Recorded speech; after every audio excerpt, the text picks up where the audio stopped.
Hello and welcome dear students. Today we will actually begin with our history lesson number 2 and the name of the lesson is New Kings and Kingdoms. Here we are going to see which were the different dynasties that ruled over the subcontinent from 7th to the 12th centuries. Further we'll see how these new dynasties started emerging, what was the type of administration in the kingdoms, and then you actually see how different invaders invaded our country and for what reason, and then how was the Chola dynasty established and how it became powerful in our subcontinent. So let us begin with this map.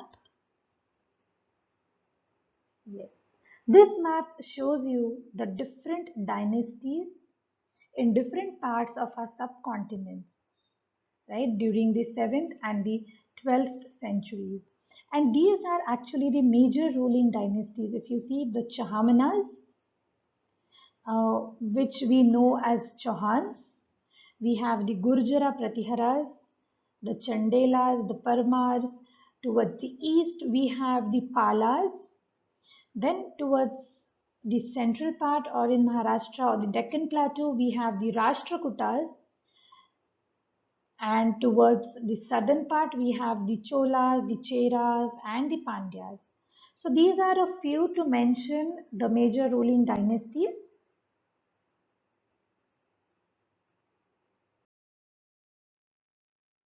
And yes, now we actually begin how the emergence of new dynasties started.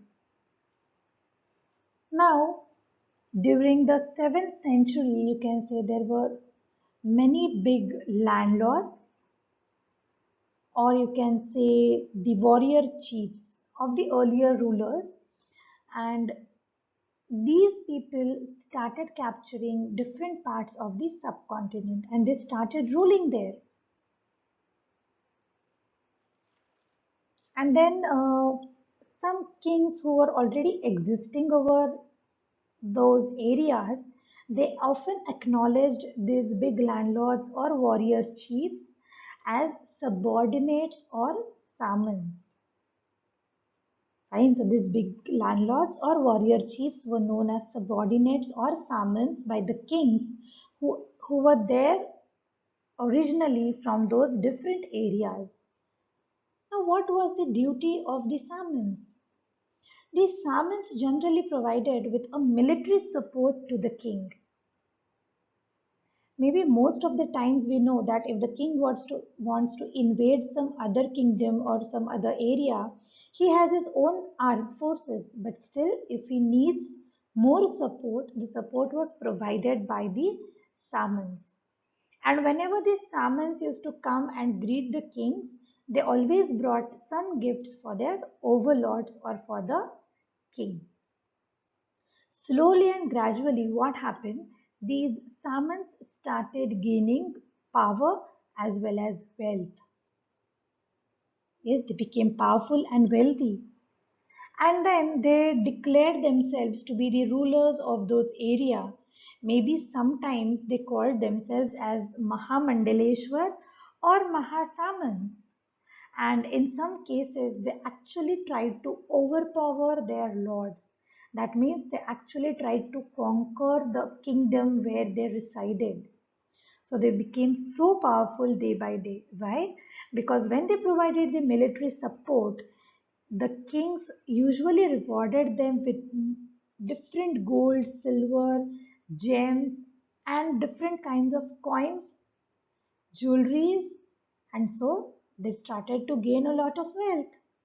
And yes, as they were providing military support, they used to gather people to work in their military from different places, right? So now let us see an example or a famous example of our history where some Samans overpowered their lords. So the Chalukya dynasty, one of the powerful dynasties in Karnataka, had subordinates or Samans known as the Rashtrakutas of the Deccan Plateau. Now these Rashtrakutas used to provide military support to the Chalukyas when required. So Rashtrakutas were the Samans or subordinates to the Chalukyas of Karnataka. During the mid 18th century, a well-known or a chief of Rashtrakuta dynasty named Dantidurga overpowered these Chalukyas. So he was actually so powerful that he overpowered his own lord or his own king. And Rashtrakuta dynasty was becoming powerful then. And it is also said that this Rashtrakuta chief, Dantidurga, was the one who performed a ritual which was known as Hiranyagarbha, and it was performed with the help of some Brahmins. And it was thought that if a person performs this ritual, he would be getting birth as a Kshatriya when during his rebirth. So this ritual was generally performed to be reborn as a Kshatriya Varna and to be a warrior, right? So this was an example about the Samant overpowering their lords, and there are a few examples over here because like in those days we know that people did not go against the Varna system. Whatever occupation was done by their ancestors, they followed the same. But here we have two examples about Kadamba Mayurashraman, who established his rule over Karnataka, and Gurjara Pratihara Harishchandra, who established his rule in Rajasthan. Now, both of them took to arms and established successful kingdoms. But their traditional professions was of being a Brahmin, which they gave up. And maybe from that time it started that whatever occupation you want, you could opt for that. Then we just overview what was the administration in the kingdoms in those days. So when these certain new kings started emerging day by day and becoming more powerful, they started adopting titles as Maharaja Raj or the great king or overlord of the other kings, or Tribhuvana Chakravarti, which means the Lord of three worlds. So they felt that they are so powerful that they could rule all the three worlds. And which are the three worlds? Yes, we have it heaven, earth, and hell. So they felt that we are so powerful and tried to adopt these titles. And they also shared some power, some work of their own kingdom with Samans, the associations of peasants, traders, and the Brahmins. So all these four groups played an important role in the kingdom. Now, different kinds of resources were obtained from the peasants, the cattle keepers, artisans, etc., for the functioning of the kingdom. Different kinds of revenue was collected from the traders. And what was the use of it? It was used by the king to construct different temples and forts. So that was a finance for the king, maybe for his own establishment, to bring stability in his kingdom, right? And why from traders? Because maybe those traders are passing through the route from his own kingdom. I hope you remember we studied about the Silk Route, wherein there were soldiers appointed to safeguard the traders, and the traders used to pay tribute or tax to those particular soldiers so that they would be protected from thieves. So similarly here they collected a lot of revenue from traders. They also fought wars. Now we all know that why are the wars fought? Wars were generally fought to get a lot of wealth from the plunder, that is the loot, robbery, and access the land. Whatever land area was available, that was captured and accessed when the fight was over. They also tried to capture the trade routes. So a lot of tribute and taxes could be collected, which would help them to expand their own kingdoms. And then finally, who was given the authority to collect the revenue?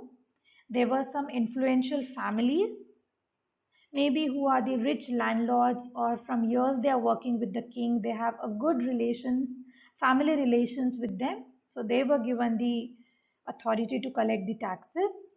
Or the people who are coming by hereditary positions, and most important, they appointed their very close relatives in the collection of revenue, as well as maybe for being the officers for military purpose as well, so that they were least sure, they were confident that these people would not cheat the king. Yes, of course, sometimes it would happen that these people also cheat on him and they try to conquer his own kingdom, right? And now, finally, I just would like to tell you about it. We discussed this when we actually do the Chola dynasty. So, there were different terms used for taxes, and it said that one of the inscriptions mentioned about 400 terms for taxes, and this inscription is belongs to the Chola dynasty and is found in Tamil Nadu. There are two taxes which have most frequent mention, which are Vetti and Kadmai. Now here Vetti was a tax which was not collected in cash, but it was into forced labor. And Kadmai was the land revenue or the land tax.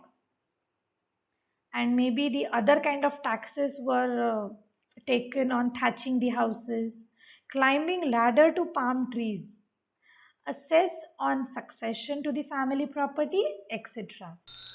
And now, what is a cess? So, cess here is a form of tax that was charged when a particular family property was being given to the next generation. And I hope till here, whatever I have told you is clear. If not, please note it down, children. When we have our session, I will clear your doubts. Till then, thank you so much. Have a nice day. Take care. Be safe.